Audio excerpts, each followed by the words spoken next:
Hi everyone. आज है 6 फरवरी 2025। तो अभी हमने बैंक निफ्टी का वेगा कैलकुलेशन लगा रखा है यहाँ पे।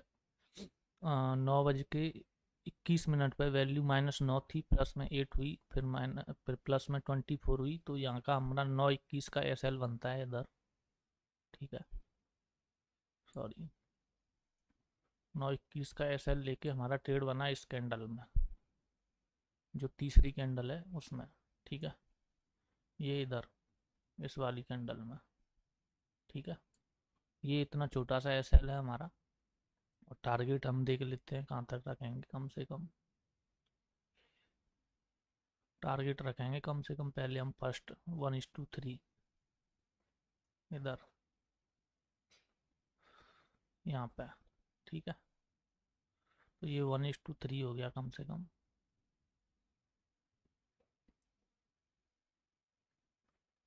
अभी देखते हैं बैंक निफ्टी का है ये। जैसे बेगा में यहाँ पे चेंज आया है, तो मैंने आपको बताया कि फर्स्ट टाइम चेंज आया है ये। पहले -16 थी, फिर -6 हुई, फिर -9, -9 से 8 हुई, प्लस में फिर 24 हो गई। ठीक है, तो उसके हिसाब से यहाँ पे हमारा ट्रेड बना। और 1:1 तो अभी हमें तुरंत ही मिल ही रहा है। 1:1 तो इसमें तुरंत ही मिल जाता है जहां तक मैंने देखा है।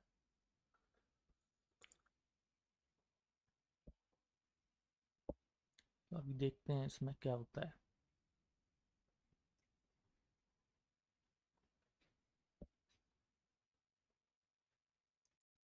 इसमें देखने वाली एक बात ये है कि सुबह जैसे ही स्टार्ट हुआ मार्केट, तो ये वैल्यू प्लस में 8 थी 9:17 पे, फिर -17। तो यहाँ सबसे ज़्यादा जो वैल्यू है वो आपको देखनी है कि जो सबसे ज़्यादा वैल्यू थी वो -17 थी 9:18 पे। तो -17 को ये वैल्यू क्रॉस करनी चाहिए। तो -17 को जब ये क्रॉस की वैल्यू, जैसे -16 हुई, -6 हुई, -9 हुई, तो ये वैल्यू यहाँ पे क्रॉस हुई 9:22 पे। तो यहाँ 9:22 पे भी आप जल्दी ट्रेड बना सकते हैं, ताकि आपका एसएल छोटा रह सकता है। तो आप देखिए, क्योंकि -9 थी, 9.9 यानी समथिंग ये 10 थी वैल्यू। तो 10 से ये माइनस से पहले तो पॉजिटिव हुई होगी, यानी कि 0 तक आई होगी। फिर उसके बाद ये प्लस में 8.6 हो गई।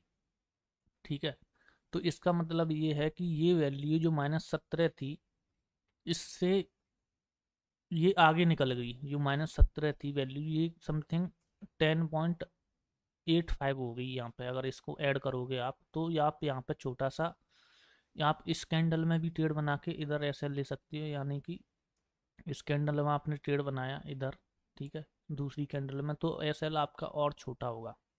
जितना एसएल छोटा रहे उतना अच्छा है आपके लिए, कि आपका जो रिस्क रिवॉर्ड है वो काफ़ी बढ़िया रहेगा। रिवॉर्ड आपका काफ़ी अच्छा रहेगा और रिस्क आपका काफ़ी छोटा रहेगा। तो समथिंग जो है कि आप तब भी, आप अगर और कंफर्म होना चाहते हो, जैसे कि भाई यहाँ पे इसका लो है, लेकिन इस वाली कैंडल में लो नहीं तोड़ा, तो मैं एक प्राइज एक्शन के हिसाब से ये भी देखना चाहता हूँ कि लो भी तोड़े। तो कोई बात नहीं, यहाँ तीसरी कैंडल में आपका ट्रेड बन गया। ठीक है, तो यहाँ से भी आपको ट्रेड आपका बना है, फिर एसएल आपको वहीं रखना है जहाँ से वैल्यू चेंज हुई है। तो ये था। ठीक है, तो अभी बाकी देखते हैं क्या होता है। बाकी मैं शाम को एनालिसिस करूँगा।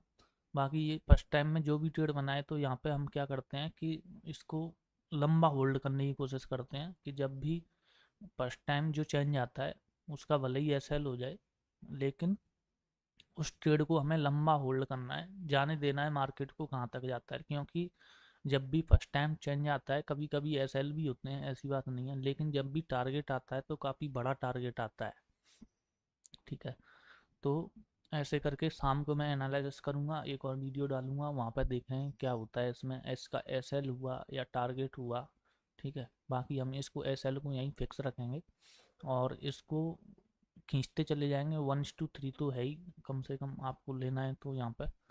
और बाकी मैं कोशिश करूँगा कि जैसा मुझे मार्केट दिखेगा कि नहीं, प्रेशर में है मार्केट, ठीक है, तो हम इस टारगेट को लंबा भी खींच सकते हैं। बाकी मैं शाम को एनालिसिस करूँगा कि क्या होता है। ठीक है, बाकी थैंक यू। वीडियो अच्छा लगा हो तो लाइक करें, सब्सक्राइब करें। Thank you.